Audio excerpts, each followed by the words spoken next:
Hi, it's Joseph, and welcome back to the YouTube channel on San Miguel de Allende's Secrets. Today we're going to talk about a foreigner's fondness for a certain skinny Mexican. As always, in the descriptive box below, there are links to various websites if you need more information, including Amazon.com if you're interested in purchasing any of the books, and the San Miguel de Allende's Secrets series of best-selling books. Day of the Dead has once again exploded with tourists from the US and Canada anxious to experience events they've seen in the movie Coco, with all those skeleton people. Foreigners' desire to dress up like a Katrina, or Katrines, or Dandy Man for the male version, leaves the town exploding with makeup artists, Victorian-era dresses, and an endless array of skeleton-based art. Folks on tour constantly ask me where to go to witness Day of the Dead, missing the point that Day of the Dead is a highly personal versus a public event.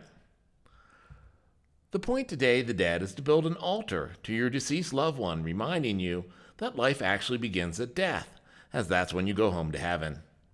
On the altar, you place items that would entice the deceased to come back and visit.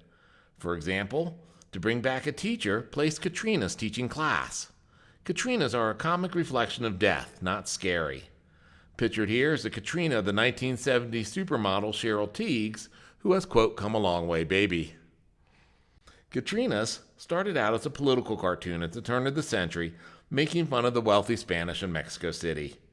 Skeletons and Victoria-era dresses reminded folks we were all the same underneath it all. Katrinas were based on the Aztec goddess of death, that was a skeleton that lived underground in her bone castle. Today, the image of a Katrina is the folk art representation of Day of the Dead, and whom foreigners want to dress up as. Mexicans are a bit baffled by the Katrina's recent popularity and foreigners' fascination with the bone-thin Mexican. Sure, school kids dress as Katrinas in honor of all the children that have come and gone before them, but the school-based parades lack the resources or desire to visually compete with the other parades featuring foreigners with movie star levels of makeup and costumes. However, I think the reasons why foreigners are fixated on Katrinas are somewhat obvious. Mexicans throughout their lives have opportunities every month to get dressed up, put on their hair and makeup, and perform through song or dance, indigenous, salsa, folk, danzón, each with their own style and look. With the exception of Burning Man, folks from the US and Canada are limited to Halloween, to explore alternative realities through role-play and costumes. On Halloween, men can become women, while women can become sexy nurses or sexy nuns.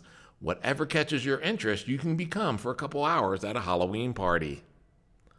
So, to come to San Miguel and become bone-thin, stylish, well-made up, and elegantly dressed has an immense allure to we foreigners. My advice? Have it all. Enjoy dressing up and exploring the town. Then, later in the evening, go home to your hotel room or wherever and light candles on the altar you built earlier to welcome your loved ones back. It's the best of both worlds, living and dead.